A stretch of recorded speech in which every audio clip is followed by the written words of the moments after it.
dan Iran. Suara nu datang ke urang geus macam-macam, urang mun maca koran lokal mah kos kieu, mun maca koran internasional mah kos kieu, mun maca berita-berita mah kos kieu.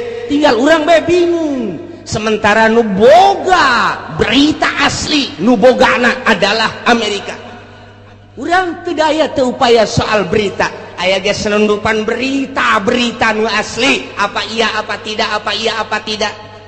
Mulailah dikaburkan. Bashar Assad teh merupakan Fir'aun lah. Satu sisi Bashar Assad ia telah memperjuangkan bangsa jeung negara melalui agama Islam.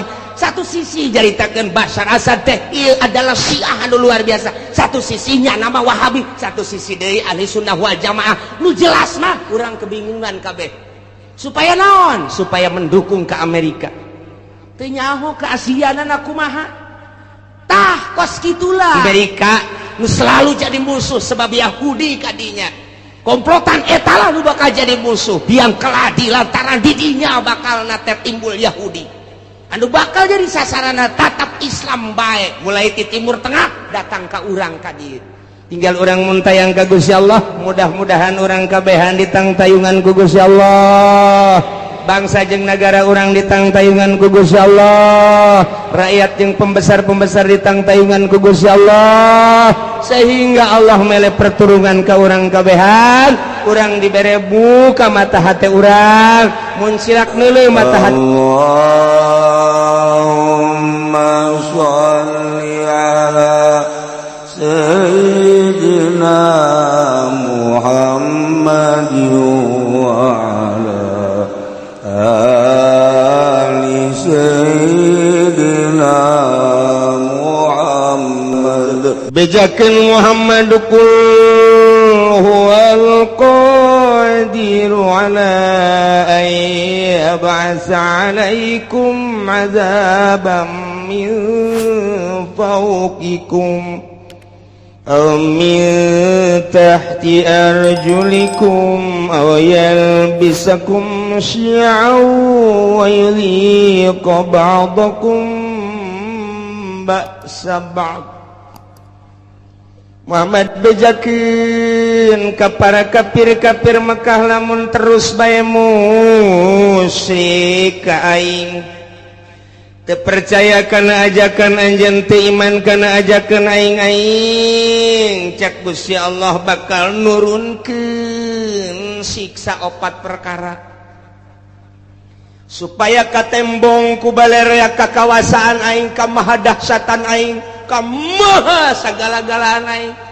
Lantarannya mempermainkan ka aing kamari ngadoa ka aing kuari musyrik ka aing, kamari minta ka aing kuari minta ka jabatan, kamari DPDP ka aing kuari DPDP ka manusia, ka makhluk, ka batu, ka kayu. Kan eta teh mempermainkan aing. Bejakeun Muhammad hayang dauleuh ka karawasaan aing, aing bakal nurunkeun 4 siksa. Ya Allah, qul bejakeun Muhammad wal qadiru ala ayyab'atsa 'alaikum 'adaban. Aing maha kawasa, aing bahasa gala-gala cak Gusti Allah. Lamun kitu bae petana aing bakal nurunkeun ka makhluk khususna ka urang Mekah umumna ka saha bae siksa 4 perkara. Ya kan? Kahiji azaban min fauqikum, siksa betimbul ti luhur. Bentukna engke aya hujan teu eureun-eureun, nya poe hujan banjir buah wacak siksa wae, atawa hujan batu cara ashabul fil di batuan, atau hujan es buah deh datang ke buah rarusak, atau poe teureun kilat sing jeleger ditambah deui ku geladeg sing jeleger datang ka teu daya teu upaya siksa ti aing min paukikum aw min arjulikun, atawa kahandap dihandap timbulna ieu, dihandap timbulna mimiti ku aing teh dioyag-oyag lini bae, lini doang aing mah sok geurah hayang nyaho, bongan teu iman ka aing, bongan teu nurut ka aing, teu iman ka ajakan anjeun Muhammad. Tah ieu ku aing dioyag-oyag ha saeutik doang dibere ku aing 6,5 hek. Nah kulantaran terkap baik rada digedekeun ku aing digoyangkeun doang ku aing bumi engke ge lamun Oma Irama jadi presiden asana bumi goyang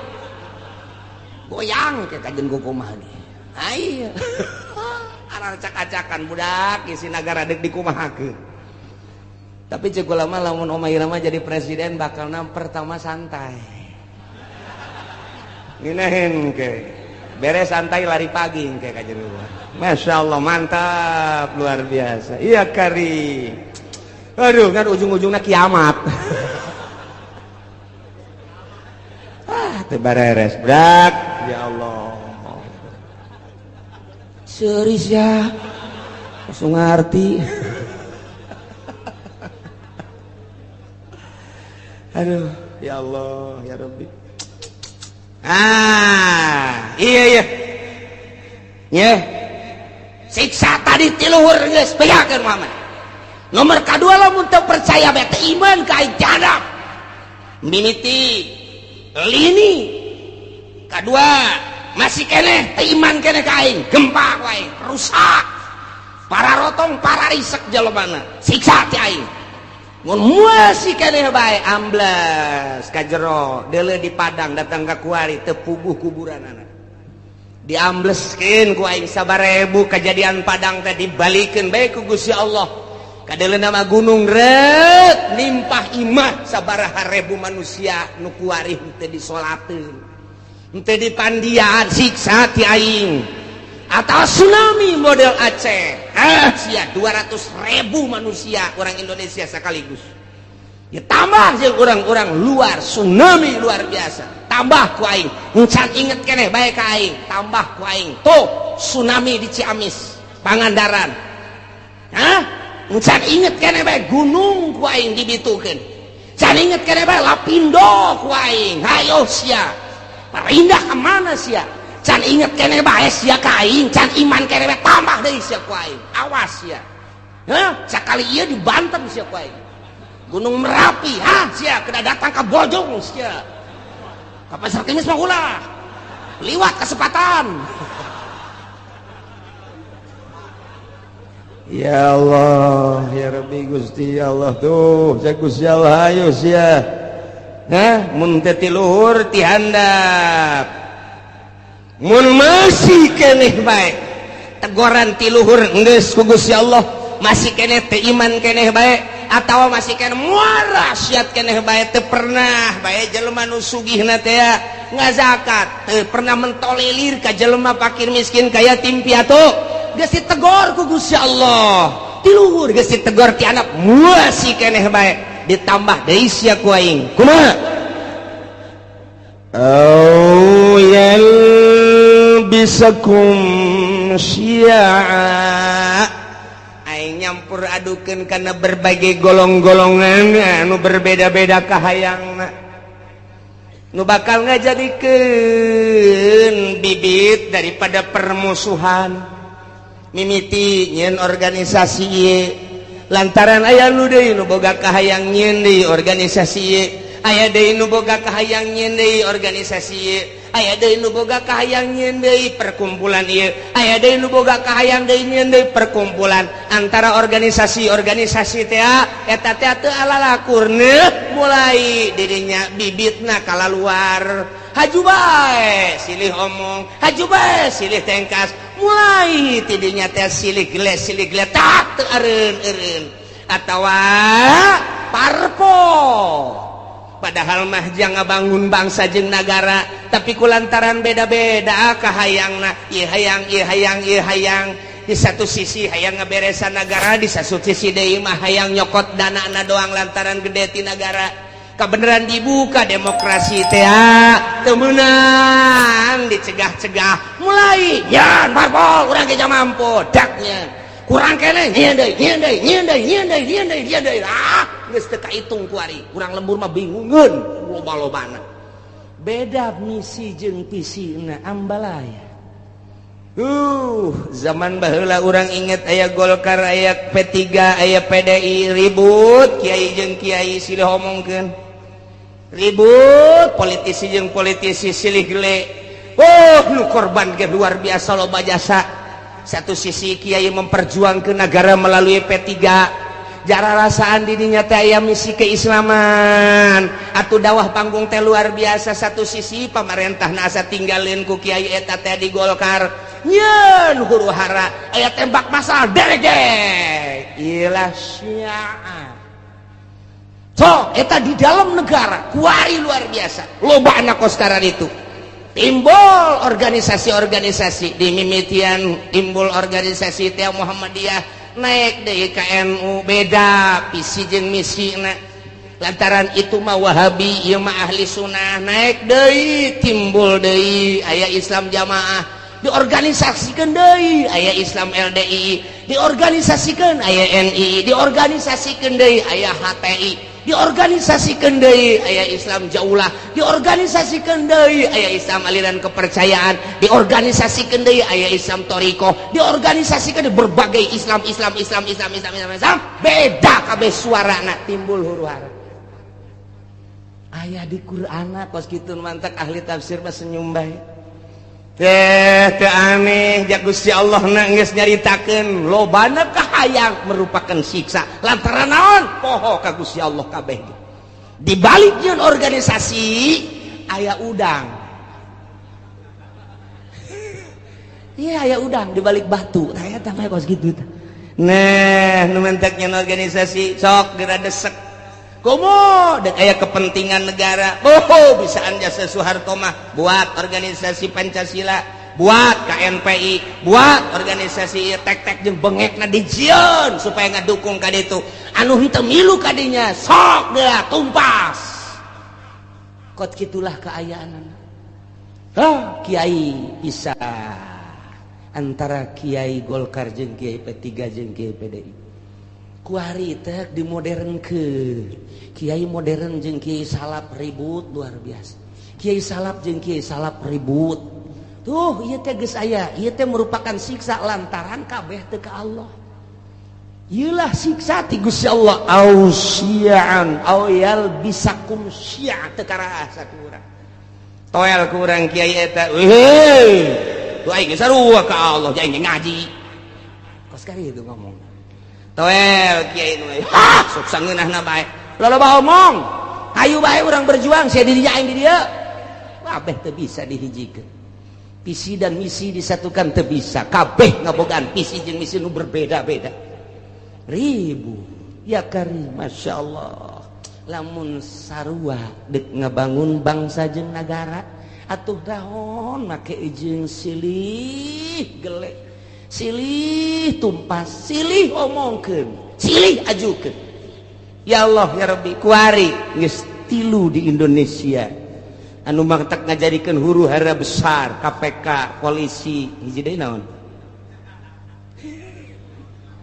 ayo sia kuari geus jadi tilu ngakar tek geus masyaallah geus teu bisa naon kitu ngaranna harmonis kuari teh geus dihandapna geus siap dek perang kuari abri geus kabagi tilu pihak ieu pihak itu pihak ieu geus kos kitu di Indonesia lantaran boga kahayang pancenah ieu teh negara urang pancenah ku urang dibangun danana kan ti masyarakat kunaon atuh kuari teh kos kararitu polisi geus teu percaya ka KPK KPK geus teu percaya ka kitu yudikatif geus teu percaya deui ka legislatif geus teu percaya deui ka eksekutif main silih salahkeun DPR kuari nyalahkeun polisi polisi kuari nyalahkeun KPK KPK terus bae nyalahkeun DPR DPR nyalahkeun polisi polisi nyalahkeun KPK di BPK ngajukeun berpermasalahan supaya tetap diangkat eksekutifna kuari kasienan berontak melalui yudikatif ieu negara urang deuk kumaha coba pikir cenah deuk ngaberesan masyarakat nyanana beresaneun urang mah teu kumaha je kieu bae nongton nyana ieu teh kuari teh kos kitu mun hayang nyaho di negara urang lamun sok mengamati politik di Indonesia seperti eta geus teu kudu nonton TV teu kudu ngadengekeun radio ngaji sia di dieu bakal nyaho Saya kiai nyaho ti mana? Aing mah susuganan. Bukan aing mah susuganan kos kitu bae lah pokona mah. Lamun aing salah deleukeun. Je, nu mantak sakieu deui bakal ditangkep. Kaje nu di luar mah ulah geuna nyaho. Ji, tuh polisi geus teu bisa ngamankeun DPR lantaran DPR nyalahkeun polisi. Polisi KPK ge sarua bae geus kos kararitu ku arita. Pelaksana sebagai eksekutif kuari geus kasienan lantaran nu mantek kasienan teh kabeh baroga salah. Sedangkeun RI 1 geus amanat awas sampai tembus, awas sampai tembus, awas sampai tembus, awas. Nyana bae sieun besi tembus di urusan rakyat. Endeu ka rumaha coba lamun dibukakeun eta kakarak judulna doang, tak kakarak judul tah. Geus mulai tah urang nyaho tah. Geus mulai tah di koran mah hese mendingan ngadengekeun aing bae sia. Aing mah bener dek henteu kos kitu we pokona mah tah. Je, emang kumaha gitu. Masyaallah. Timbul yalbisakum syi'an eta secara nasional. Secara internasional campur tangan bule di urang. Emrik hayang cicing di urang berleha-leha di nagarana teu boga potensi bumi. Teboga potensi negara hanya jual beli alat perang hasil produksinya na cau di Amerika mah hui di Amerika mah suag mah komo jasa di Amerika mah mun urang ke Amerika coba urang ka ditu teh hayang suag moal aya di urang teh hayang suag jeung naon atuh neangan awi moal aya di Amerika mah nu sok pake nyayur teh anak awi naon ngaranna Iwung coba neangan di Amerika mantap kulit betah ge iwung. Neuleunya na ka Indonesia aya iwung, aya awi, aya cau, aya anak cau. Aduh luar biasa. Dideuleu ku nya hasil bumina. Minyak aya, logam aya dan lain sebagainya. Cekel huluna. Loba omong sia. Guys, waing. Ye, iman negara. Ulah loba omong yang sabaraha sia. Itu bisa Pak, ini meraitas rakyat mana ngomong gitu bisa ya tembak siapa ya wah saya sebar persen sih ya jipan lain gula dok merek kabeh ya udah tanda tangan teh beres cicingnya nadi di nyin gedung di Indonesia luar biasa. Lambat laun ternyata loba anu dibawa ka ditu dibanding jeung nu diningati ku urang. Nah, mulai dibuatlah kepercayaan bule di urang ngadu. Di antara politisi di luhur, ieu kepercayaan bule, ieu kepercayaan rakyat ngadu. Timbul huru-hara internasional bakal naik. Timbul huru-hara internasional bakal naik. Taya di Indonesia ge tinggal pencet knop doang jegur ujianana. Emang kumaha gitu rakyat tegas sudi jasa di bawah kikiran tetapi pemerintahnya tidak mentolerir geus ka rakyat tetapi ieu kan bumi pertiwi Indonesia Bhinneka Tunggal Ika 135 juta rakyat Indonesia cak Raden Homa Irama disatukan oleh Bhinneka Tunggal Ika dek kumaha gitu geus tinggalin tambah kali mah 135 juta lain 35 juta ku ari mah bung jenggot. Nah, iya, huru-hara internasional geus mendekati di Indonesia. Terjadilah di luar Indonesia. Dulu Irak akibat yalbisakum syi'a wa yudhiqa ba'dakum ba'sa ba'd. Dibere nyicipan ku Gusti Allah siksa sebagian bangsa jeung sebagian deui. Kuari mah serang, kital, peperangan. Ieu geus dibejakeun ku Gusti Allah tak ieu ayatna. Ulah kaget lantaran nu hiji nyembah ka Gusti Allah Irak, Baghdad, nu hiji nyembahna ka patung. Beda potensi nu aya di Irak loba luar biasa lobana. Amerika teu bogaeun di dinya teh. Tah, di dieu teh panas Amerika serang geus. Dikibarkeun bendera salib perang luar biasa. Di dinya muatanna loba. Diawali ku potensi bumi nu dipake ke hayang ku Amerika lantaran teu daya teu upaya supaya menggebu. Nah, bendera salib perang salib kuari ditaikeun perang lah dahsyat ti ditu modar ti dieu pae wabeh ngaran-ngaran perang mah pararah bae yalbisakum syi'a wa yudhiqu ba'dakum ba'sa ba'd ditimbulkan ku Allah bakal siksa siksana kumaha ialah diaduk-aduk ku Gusti Allah melalui syiar organisasi golongan-golongan wa yudhiqu ba'dakum dibere ngasaan ku Gusti Allah sebahagian bangsa ba'd ku siksaan sebagian bangsa deui perang multinasional jeung Irak dia kasaksian ku urang selesai eta berangkat deui Libya selesai Libya Syria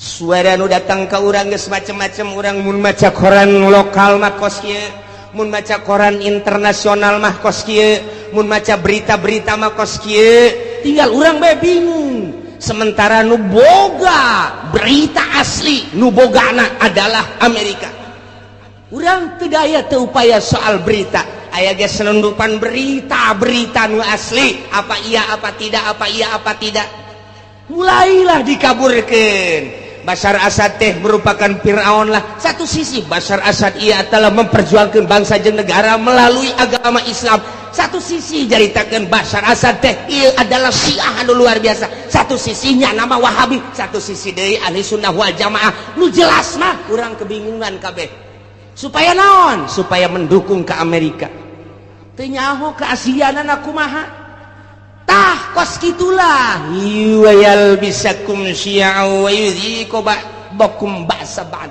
perang dia kulantaran disuplai ku Iran Amerika neuleuh heula bahaya sebab di Iran aya 3 rudal anu luar biasa nomor kahiji rudal Husein kadua rudal Hasan nomor katilu rudal Ali ngaranna ge teu kira-kira ngarana teu kira-kira rudal Husein lamun diberangkatkeun datang ke Amerika rudal Hasan bisa ngajegur jang Amerika rudal Ali mah bisa neangan musuh susulundupan endeu kumaha coba hayang cak Amerika keketaan heula jieun heula coba hayang nyaho ku urang sok pancing melalui Israel berangkat der jeung Palestina menang Amerika eta teh begitu dahsyat luar biasa nah Palestina supply dar hanya 9 hari Israel kabur tinggal cek Amerika angkat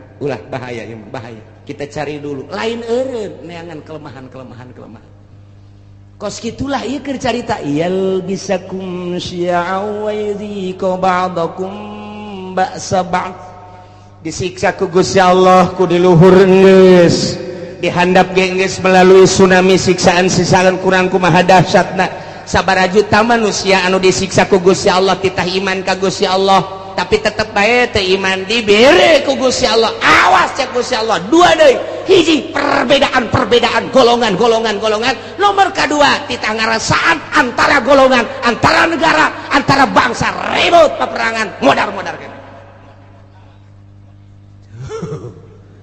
arti apa puyeng nyeneh tos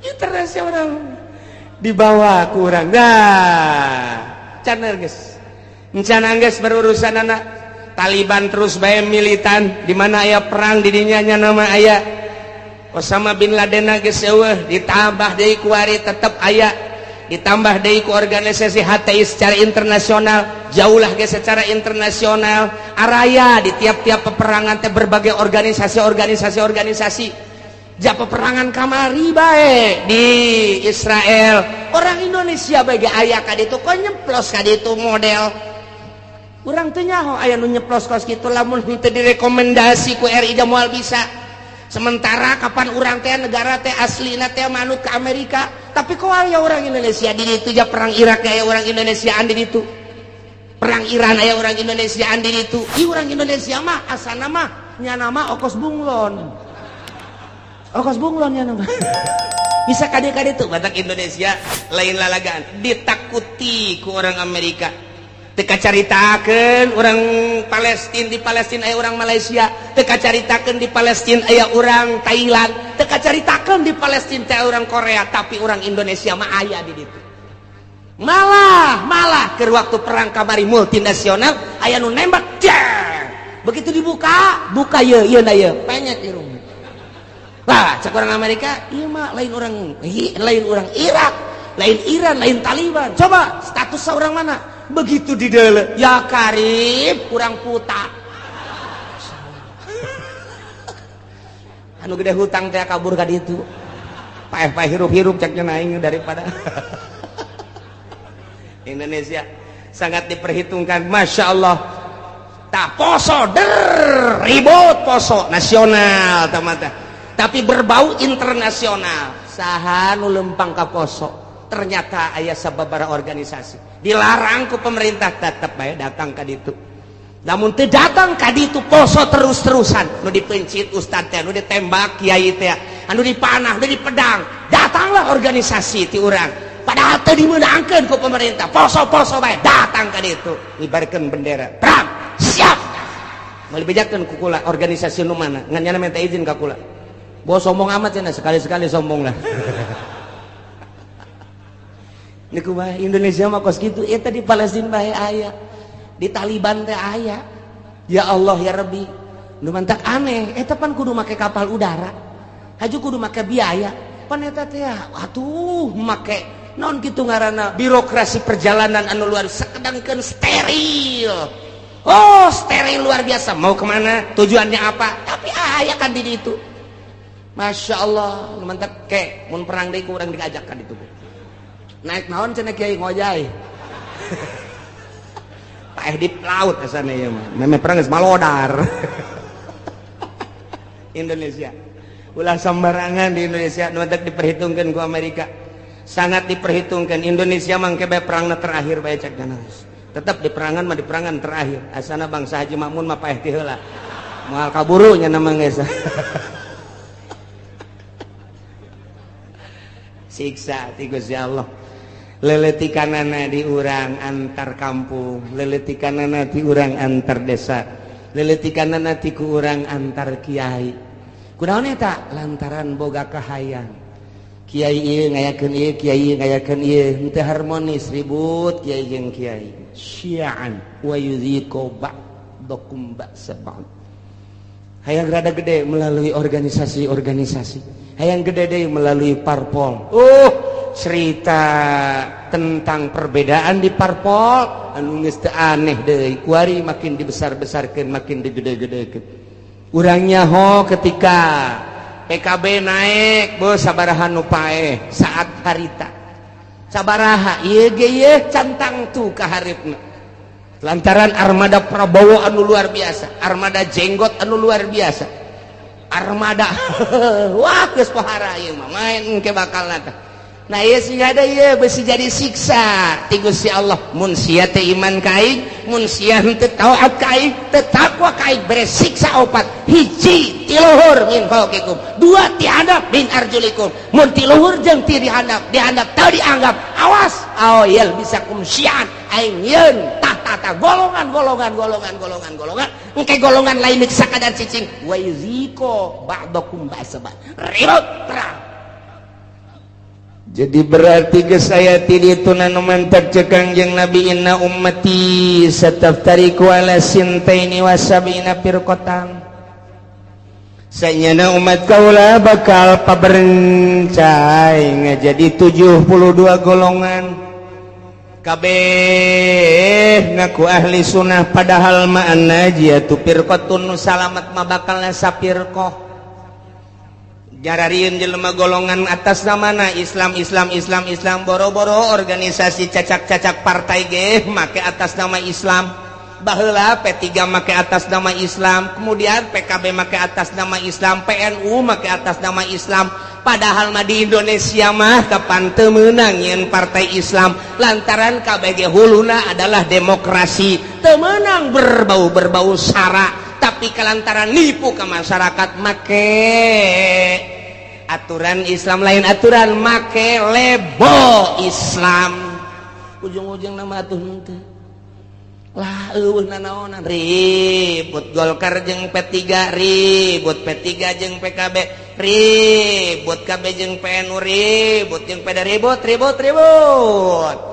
Nah perputaran pilpres nu tahun itu sabaraha anu paeh pilpres kamari sabaraha anu paeh tinggal pilpres anu bakal sing hade lantaran merupakan siksa urang mangadoa bae ka Gusti Allah Subhanahu wa taala. Jadi kukumahakeun ke negara urang teh tetep kos kieu bae sebab can aya nu niatan untuk merubah membangkitkan semangat rakyat jeung bangsa mengarah ke jujur jeung adil can aya. Ku ayeuna sakitu mah cuek-cuek bae biasa-biasa bae. Wae milih-milih bae ngan ulah datang ka gusur-gusur eungkeuy-eungkeuyan teu nyaho maksud sing hade. Lantaran ieu teh ya siksa ti Gusti Allah. Kuluhur geus ku handap geus dibuatlah hasil urang keneh. Iyalah yal bisakum syi'a wa yudhiqu ba'dakum ba'sa. Ya Allah ya Rabbi nu mantap Kanjeng Nabi waktu turun ayat ieu ngadua ka Gusti Allah. Langsung nangtung Kanjeng Nabi koma Nabi sallallahu alaihi wasallam fatawaddoa langsung ala wudu. Beres ngala wudu fasa'ala robah ngadoa ka Gusti Allah ngadoana ya Allah ala yursila alaihim azaban min fawqihim wa min tahti arjulihim wa la yalbisa ummatahu syi'an wa yudhiqu ba'dahum ba'sa ba'd. Ngadoa Kanjeng Nabi seperti eta tah Gusti ulah diturunkeun ka umat abdi siksa ti luhur ulah diturunkeun ka umat abdi siksa ti handap ulah diturunkan ku Gusti siksa anu campur aduk berbagai golongan organisasi sehingga ribut ko ba'dahum ba'sa ba'd ulah ribut antara bangsa abdi jeung bangsa abdi umat abdi jeung umat abdi Gusti nyuhunkeun ka Gusti ngadoa Kanjeng Nabi teh lantaran dibukakeun hijab ku Gusti Allah teh ribut kampung jeung kampung desa jeung desa kabupaten jeung kabupaten provinsi jeung provinsi berbagai manusia huluna kiai jeung kiai politikus jeung politikus deui ahli ekonomi jeung ahli ekonomi antara provinsi jeung provinsi antara negara jeung negara walah ditembongkeun ku Gusti Allah teh umat paberencana anu luar biasa sehingga bergelimpangan namai ti berbagai negara-negara Kanjeng Nabi nangis ngadoa Gusti ulah terjadi seperti eta atuh Gusti. Kumaha tah waktu eta fahabatta ilaihi Jibril alaihi salam. Allah ngutus malaikat Jibril turun. Tak. Bijakeun Jibril ke Muhammad, ya Muhammadu innaka sa'alta rabbak arba'an. Anjeun teh ngadoa ka Gusti Allah nyuhunkeun supaya disalametkeun tina opat rupa tadi. Siksa ti luhur, siksa ti handap, siksa golongan-golongan jeung siksa peperangan-peperangan antar bangsa. Nah fa'atauka isdatain wa mana'aka isdatain nu dua ku Gusti Allah diijabah nu dua mah henteu.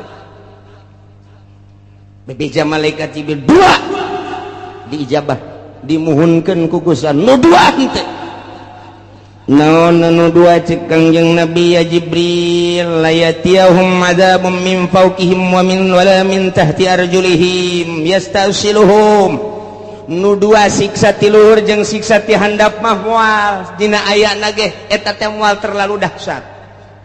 Siksa ti luhur paling aba-aba doang, siksa ti handap paling aba-aba doang, sekali-sekali digempakeun eta mah hanya sebagian kecil cek malaikat Jibril disunamikeun hanya sebagian kecil. Moal terus-terusan Gusti Allah nyiksa seperti eta mah moal nu dua diijabah. Nah cek Kanjeng Nabi lantaran nu dua eta mah fa innahuma adzaban likulli ummatin istajma'at ala takdzibi tanabiha wa raddi kitabi rabbiha.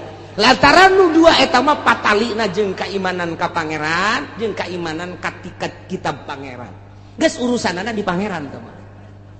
Lantaran nya teh iman bae atau maksiat bae teu percaya kana Al-Qur'anul Karim atawa ngarobah status hukum Al-Qur'anul Karim. Ku Allah dibereng ke ti luhur jeung ti handap ala kadar doang Muhammad teh mah. Moal dahsyat biasa moal. Moal nu dua mah tetep diijabah sanajan aya ala kadar.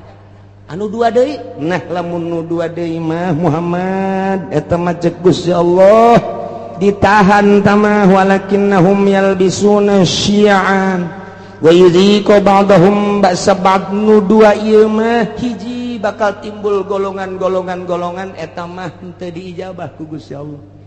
Nomor kedua bakal ribut antara umat, antara agama, antara bangsa. Eta moal diijabah teh diijabah tetap tama bakal terus bae eta mah.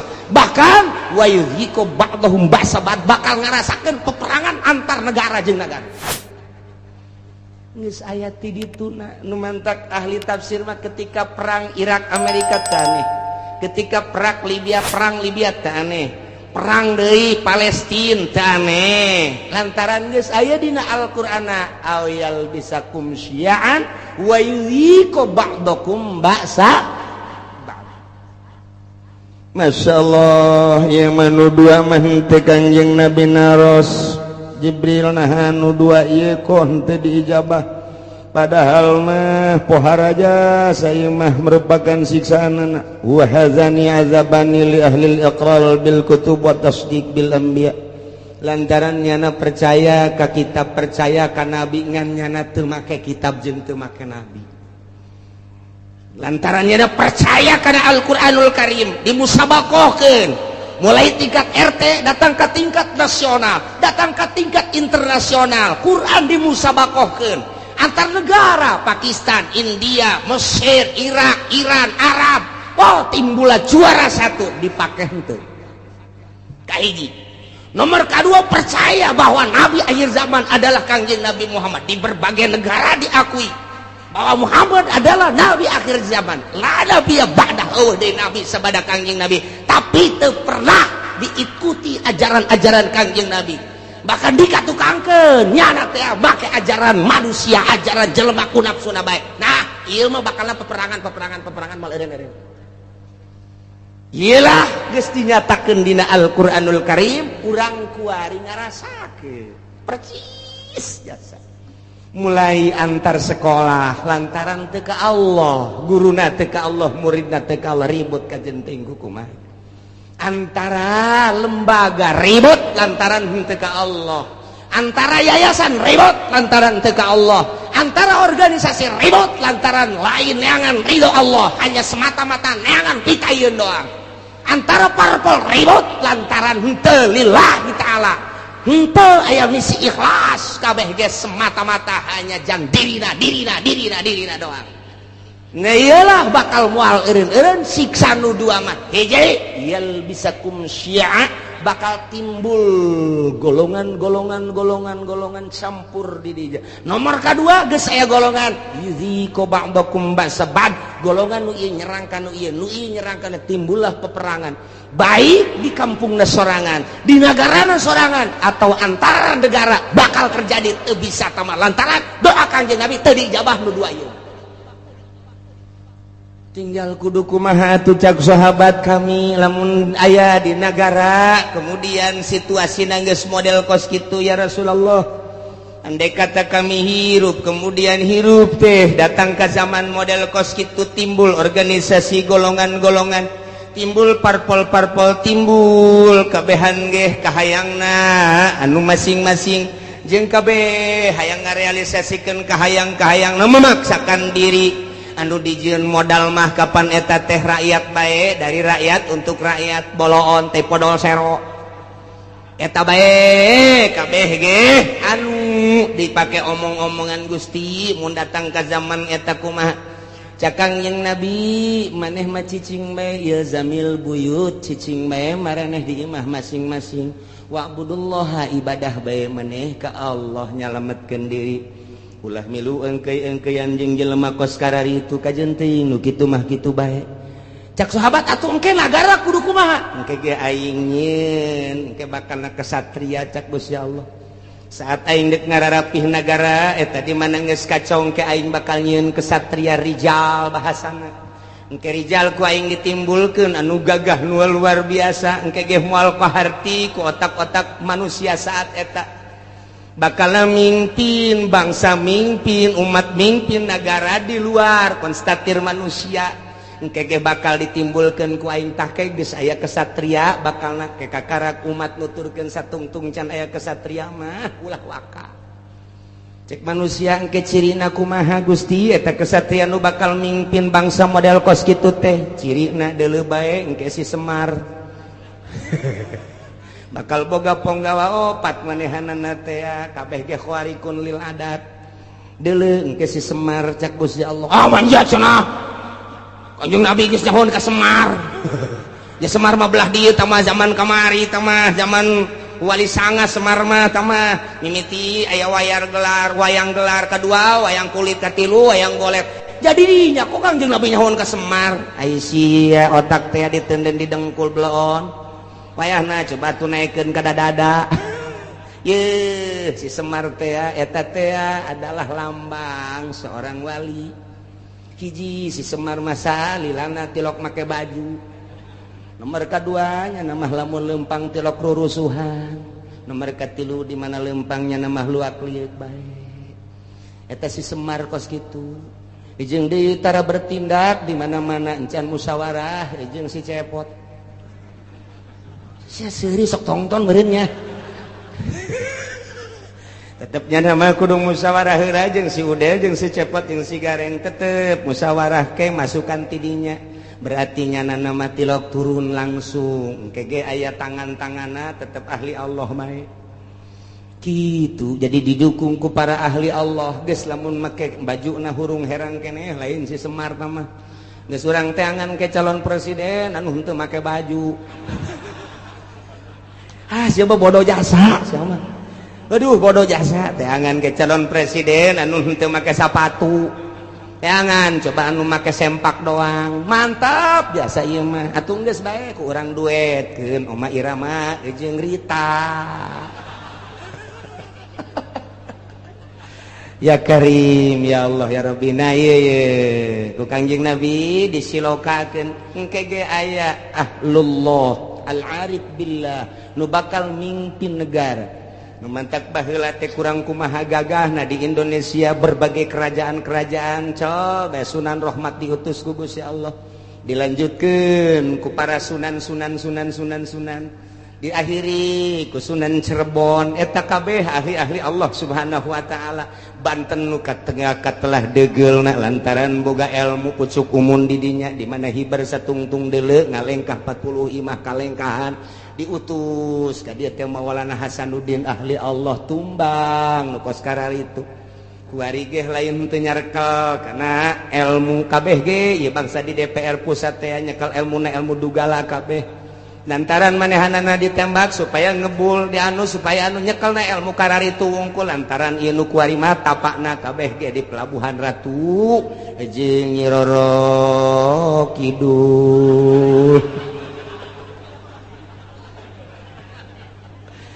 Masya Allah satungtung can kadeuleu ke bakal aya kiai ge menyuarakeun kiai nu asli ikuti urang lamun di deuleu kamari eta Gus Dur teh kosi Semar ja percis kosi Semar coba ge amati coba ge amati ku tukang wayang makanya hoan ge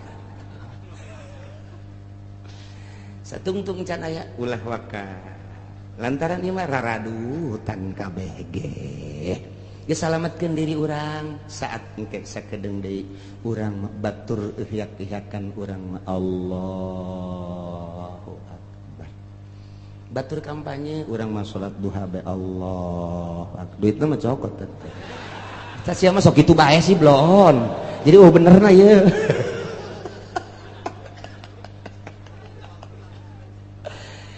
jadi urang kuari alhamdulillah sanajan bari jeung saminggu sakalinya ho urang informasi akurat ti Gusti Allah Subhanahu wa taala khususna dakwah ka umat-umat di Mekah baheula umumna kuari ka urang balerea ternyata ketika ditegor didakwahan ku Gus Kangjeng Nabi teu iman teu percaya datang kaki warige kitu bae bakal dibere opat rupa hiji azabam min fauqikum tiluhur bentukna engke mungkin hujan, mungkin megledek, mungkin kilat, mungkin hujan batu, badai dan lain sebagainya, angin, topan angin, beliung dan lain sebagainya, atau tiana mancer cai, gempa, erosi dan lapindo kabeh jadi embek. Nah iya ditegur ku kitu masih kene maksiat bae ka Gusti Allah bakalna ditimbulkeun yal bisakum syi'an. Nah nu jelas mah nu dua mah ku Gusti Allah diminimalkeun diijabah doa Kangjeng Nabi, tapi nu dua mah teu diijabah kuari ku urang kasaksian kuari dardir durna kasaksian jasa kuari ieu lah keur memeujeuna ayat ieu pas jasa kabeneran jasa urang hirup pas di zaman model nu dicaritakeun ku Gusti Allah melalui Kangjeng Nabi urang Kangjeng Nabi Muhammad sallallahu alaihi wasallam numantat unzur kaifa nusarriful ayati la'allahum yafqahun. Pikirku anjin kumaha Gusti Allah ngajelaskeun kana dalil-dalil kekawasaan Gusti Allah. Allah mah maha kawasa, moal aya nu bisa nyalametkeun di awalna ge tadi ketika saat-saat kritis saha nu bisa nyalametkeun. Ketika dahsyatna siksa, dahsyatna penyakit, dahsyatna musibah. Nah ieu teh baik ti luhur maupun ti handap atawa dibentuk ku berbagai organisasi atawa ku parpol eta teh merupakan siksa-siksa anu dijual mah rakyat jeung bangsa jeung nagara, padahal mah ajang beuteungna masing-masing eta teh siksa dikorbankeun rakyat hanya demi seseorang, dikorbankeun rakyat hanya demi golongan. Tak eta teh nang Gusti Allah tah deuk mun tayang ka saha cek Gusti Allah aing teh keur nembongkeun ka maha kakawasaan aing. Ku aing dijujurkeun jeung diadilkeun nang aing dihancurkeun ge deuk teu dijujurkeun dibangkawarkeun nang aing. Unzur ikir ku sia pikir ku anjeun pikir ku maneh kaifa nusarriful ayati kumaha aing geura ngabulak-balik ngajelaskeun dalil-dalil baik dalil nas Al-Qur'an langsung dibaca maupun dalil langsung kejadian-kejadian alam atau manusia-manusia nu buang kalara deuleu maksudna naon la'allahum yafqahun supaya nyararaho bahwa anu ngagular-gilar ngabulak-balik anu ngarobah-robah na ieu nagara jeung manusia teh lain sasaha iwati Gusti Allah subhanahu wa ta'ala. Anak itu berarti ulah mun tayang ka jabatan, ulah mun tayang ka tahta, ulah mun tayang ka manusia, ulah mun tayang ka harta, mun tayanglah kanu ngagular-giler ngabulak-balik ngarubah-robah ieu alam, ieu manusia, ieu nagara, ieu bangsa. Saha tadi kan geus ditanya, saha anu bisa nyalametkeun? Qul Allahu yunajjikum. Nu bakal bisa nyalametkeun mah Gusti Allah subhanahu wa ta'ala. Setelah urang nyaho nu bakal nyalametkeun Gusti Allah engke ge Allah mere sabab ka manusia ka satria, nu bakal nyalametkeun bangsana engke ditimbulkeun ku Gusti Allah ahli Allah anu selalu ka Allah bae. Beurang jeung peuting mentana ka Gusti Allah ke manusia ge bakal paham kana caritaan-caritaan kesatria eta. Iyalah seorang waliullah nyana nyamaran engke aya di nagara, engke aya di pedagang, engke aya di petani, engke aya di kalangan cacah, engke aya di kalangan menak, selalu aya nyana mah hadir diakui ku berbagai lapisan masyarakat. Etalah engke nu bakal mawa bangsa jeung negara di tiap-tiap negara masing-masing, baik di Indonesia maupun di luar Indonesia. Amerika nu selalu jadi musuh sebab Yahudi kadinya. Komplotan etalah nu bakal jadi musuh biang keladi lantaran didinya bakal nate timbul Yahudi anu bakal jadi sasarana tatap Islam baik mulai di timur tengah datang ke urang ka dieu. Tinggal urang mun tayang ka Gusti Allah, mudah-mudahan urang kabehan ditang tayungan ku Gusti Allah, bangsa jeung negara urang ditang tayungan ku Gusti Allah, rakyat jeung pembesar-pembesar ditang tayungan ku Gusti Allah, sehingga Allah mele perturungan ka urang kabehan, urang dibere buka mata hati urang, mun silak neuleuh mata hati. Allahumma sholli ala sayyidina Muhammad wa ala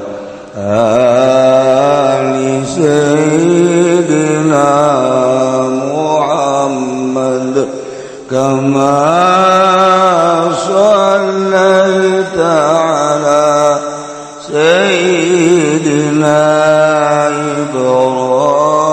إبراهيم وعلى آل سيدنا إبراهيم وبارك على سيدنا محمد وعلى آل سيدنا محمد كما باركت على سيدنا إبراهيم وعلى آل سيدنا إبراهيم